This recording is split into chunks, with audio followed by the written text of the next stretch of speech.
So you mean to tell me?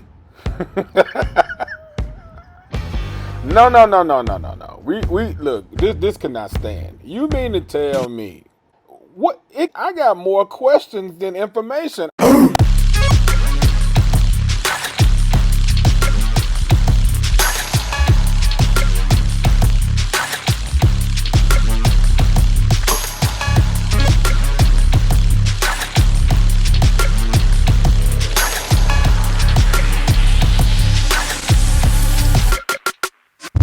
All right, so as a lot of y'all may have heard already, last week it came out or was announced basically that Desus Mero's Showtime show was not going to be returning.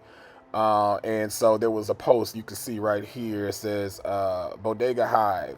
The illustrious Desus Nice and the Kid Mero will be pursuing separate creative endeavors moving forward. Desus Mero will not be returning to Showtime. It's been a good run, fam. Which, that's... it's a little dry. Not much there, right? And also, even before this, fans also noticed that prior to this, back in I want to say November of last year, that the Bodega Boys podcast that they do together wasn't posting any new episodes, or excuse me, new podcast episodes. So now that leads us to the logical first question, right? Like, why? What is going on to where these guys who have been working together for years and have seen great success together, why would they need to separate all of a sudden and abruptly like this? So why such an unceremonious conclusion? Well, according to Puck News by way of the Jasmine brand, we have a little information. All right, so what they say, let's see here. Here's what happened according to 5 separate sources. Shortly after Thanksgiving, I'm assuming of last year, of course, Showtime asked that Victor Lopez, the duo's longtime manager and credited producer on Desus Mero, no longer attend tapings or appear in meetings. Lopez had been accused of asshole behavior, including bullying, screaming, and generally making people on the show feel bad. Several former complaints had been made, according to 2 sources. Showtime and reps for the duo declined to comment. Lopez could not be reached. Desus agreed with Showtime and wanted Lopez out, but Mero is said to have felt loyalty to their manager, who had been with the Bronx-raised duo for years. The comics first became big on Black Twitter, were brought together for a podcast for Complex, then another pod, Bodega Boys, that led to a show on Viceland, and then for the past 4 seasons on Showtime. Lopez was there for pretty much all of it, and Mero resisted booting him, I'm told. As the dispute... Okay, there we go. As the dispute metastasized, people started noticing. And then the report even goes on to say that basically that Mero had left the common agent that they shared, as well as the lawyer that they shared, which makes sense when you're trying to separate your business, because you don't want to have one person. I mean, that's conflict of interest, right? You want to make sure that if you really intend to part ways, that whoever is representing you always has your best interest at heart, at least professionally. So yeah, leave it to the reporting of it all, is that these 2 gentlemen who have built somewhat I mean, I don't want to be dramatic and say empire, but who have literally come together to build a strong brand, and that people have grown to appreciate, right? And so it's something to be talked about and discussed, because we got to learn how to do business with each other. Like we got to figure this out. Like what is it that that comes up that where we just cannot figure things out and move forward? I mean, it's been a good run, and a lot of people say that all good things must come to an end, but perhaps prematurely in this sense, in this situation. We can't say for sure, because we're not them, so they would truly know. But I have so many more questions than answers here, right? So it's kind of like, first of all, the whole situation is supposed to be surrounding this Lopez individual, who apparently is supposed to be the person who is been deemed to be problematic and inappropriate around the filming and taping of the Showtime show. And I'm being kind of careful here, because I feel like a lot of times words are really loaded And we don't really know the situation. I haven't seen anything that gives any indication of what type of a-hole behavior and all of that they're really referencing. We saw something about, shouting at people, making people generally feel uncomfortable. Let me see. Let me go back to that. Bullying, screaming, generally making people feel uncomfortable. So, those things in a vacuum, reading that, seem very problematic. Bullying, like, who's being bullied? What's happening there? Screaming at people, that's not okay. But again, what's happening there? We need context, you guys. You can't just tell me, to be fair to the individual you're talking about, guys. What did they do? Who were they into it with? They said somebody said it was 2 reports. Okay, what does that mean? It could be 2 people that just don't want this person around because they're catching them doing things they shouldn't be doing, right? Or somehow, kind of messing up the brand behind the scenes or whatever. So it's no telling what this person was, the reasoning behind why this person was acting out. Because, there are people out there, guys, who will gaslight the hell out of you. And then when you respond, they got you right where they want you, right? And then now we got reports being filed and people upset and claiming to be traumatized about different things, whatever. But I think we need more information about this in terms of what the person is alleged to have done, because one of the reasons why is you got reportedly Desus and Mero at odds about the dealing or how to deal with this individual. Apparently, Showtime made a request that this person not be allowed around, and apparently Mero is not on the same page.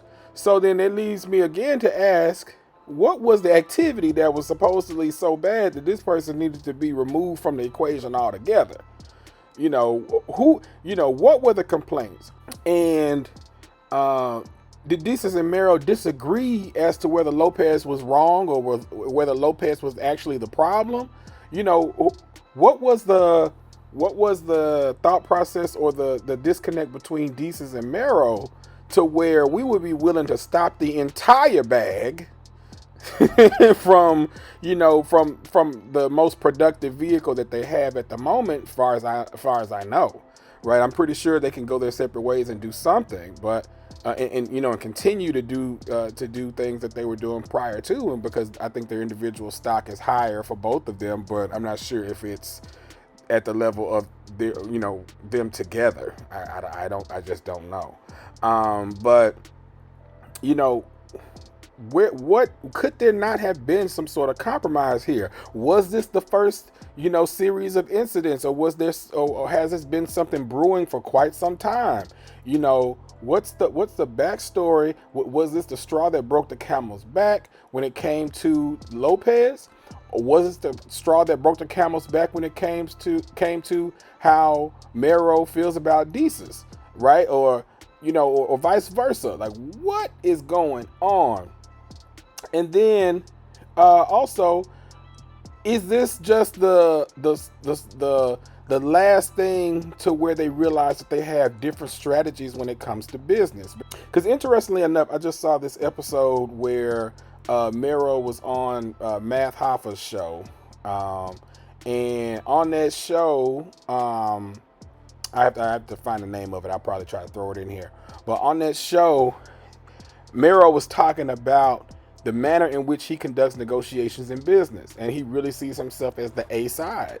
A lot of times where he says, when they asked him about, did he have to clean himself up or clean up, what they do so that they could be on the show, and whether or not, there would be, whether or not they had to, curtail themselves or pull themselves back from things they would normally say or do because of the show.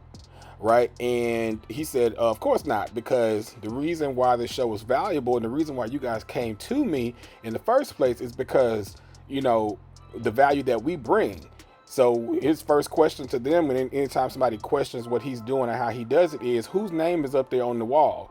Okay, is it your name or mine? Okay, well, I'm gonna keep doing what I'm doing. So that's the way that Mero does business. Now it sounds like Desus, I can't say for sure about if that's true throughout, but it sounds like for whatever reason he agreed with Showtime about the manager being an issue. And so apparently, that was, I feel like that's a last straw type of thing, as opposed to the first and only thing why two people who have worked together for quite some time and who have built a strong brand together would just decide to no longer do business with one another, or one of them would just decide to cut the other one off, right? There has to be something more. I think there's more to the story, and this is just kind of the culmination of things, right? But I'd love to know if there's a way that these two gentlemen can work this out. Perhaps if everybody kind of takes a moment to themselves, I think if they get somebody in there, who can kind of help counsel. I don't think there's anything wrong. I think they need like a counselor, somebody to come in to help them process through things, because if these two were, friends and working together, and spend a lot of time together, there are issues that come up that make it difficult to work together with people that you have, a strong relationship with. Things come up and they have to be worked out, as opposed to let things build up and fester. I would hope that these two could come together for the sake of what they built, to just try to unpack some of the stuff that that may be underlying here. And I think, I'll say this: I'm not sure if that has not already happened or not. I don't know, but that would be my suggestion, that they could kind of work through and talk through some of this stuff, because it can't be just about this gentleman. I don't think that one person by themselves can literally break up this type of personal relationship, friendship, business vehicle, all of those things without there being more there. The only way that could be possible is if one person felt like their personal moral code was violated to such an extent that they just cut. Turning your back on maybe somebody who you guys have come up through the ranks with, or whatever, for somebody that might be a deal breaker, right? To say, hey, if you would do that to them, you would do that to me, and I'm done, But to me, rather unlikely. I think there's a lot more going on here. So hopefully more comes out about this. Hopefully this is something that's reconcilable. Even if it's not the Showtime show itself, hopefully these two have worked to build something that is something that, they have a whole slew of fans that look for their content, that appreciate the value that they bring to the podcast and show space. So I really hope that they could come together, let cooler heads prevail, and just talk this thing out. I'm not sure. It seems like there was a lot of breakdown in communication over time, but I'm not even going to get into all those random tweets and stuff being posted, because I can't decipher it. It's a lot of back and forth. But hopefully these two can work something out. I'll kind of try to keep my eye out for if there's any development here, but I kind of hope there is some sort of development in the positive sense, that these two can come together, work it out, and figure out how to move forward together, and continue to give the fans what they're looking for. But if not, I'm sure these two gentlemen will have extremely successful careers moving forward. I just hope that whatever lessons that need to be learned, if they can't come back together, they definitely learn those lessons.